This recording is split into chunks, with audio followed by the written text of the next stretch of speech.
The basic multiplication rule for finding probabilities is denoted as P, A, and B, probability of A and B.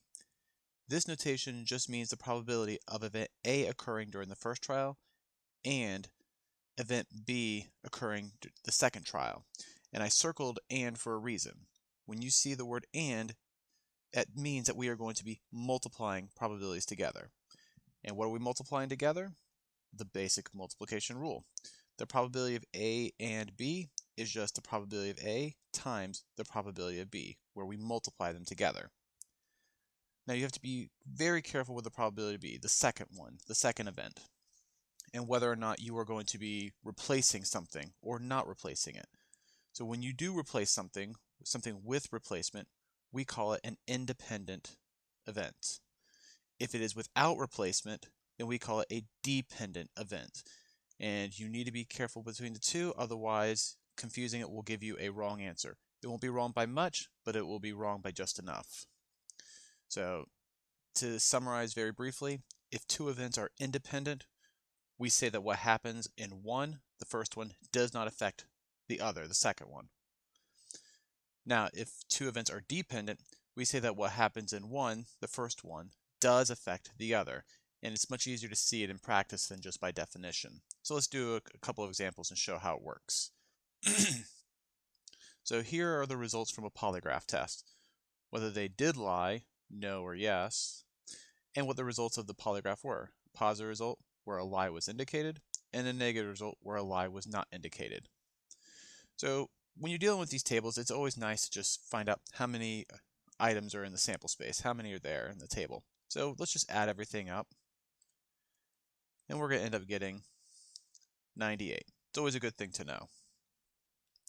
Now let's jump into the question. If two test subjects were randomly selected with replacement, find the probability that both had false positive test results. So with replacement, that's the key word here, and we're going to see how that works in just a second. So first off, we're going to find the probability that both had a false positive test result. So false positive right here.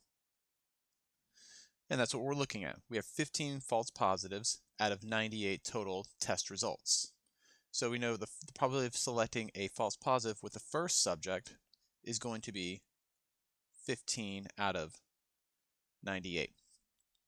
Now this is where the replacement comes in. That means whoever we chose from the 15, we're going to put it back into the group of 15 as well. So we still have 15 to choose from.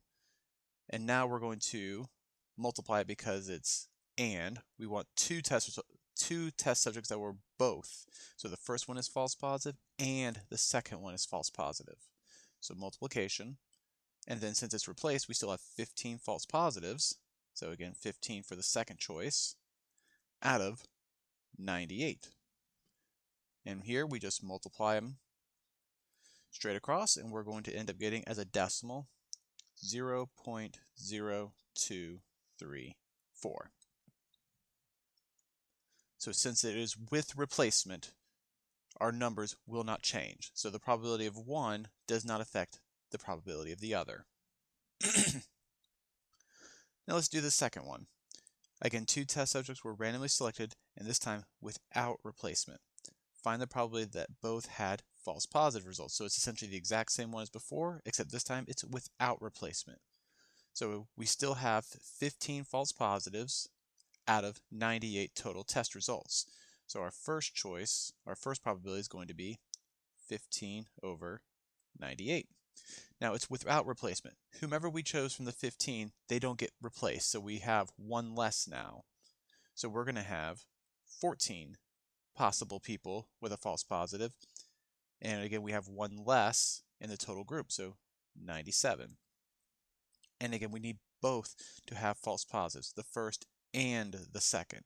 So since it's "and," it's multiplying.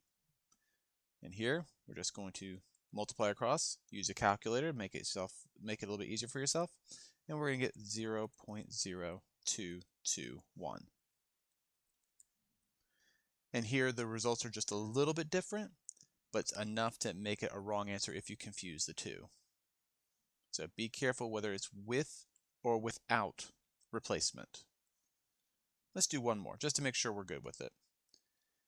If 2 test subjects were randomly selected without replacement, find the probability that both did not lie. So, did not lie. So let's look at here. How many people did not lie? Well, it's going to be this column here. 15 and 32. So when we add those up, we're going to get 47. So that's how many people did not lie, still out of 98 total. So 47 out of 98. But again, it's without replacement, so the second person we choose is going to be one less. So it'll be 46 out of 97 because we have one less person in the group altogether.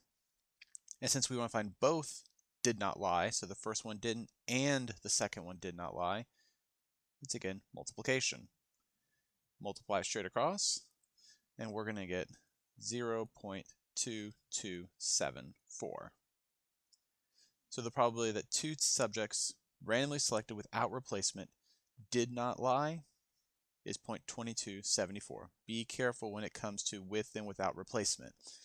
Confusing the two can lead to wrong answers. So be slow, be methodical with the wording, and make sure you know what it's asking.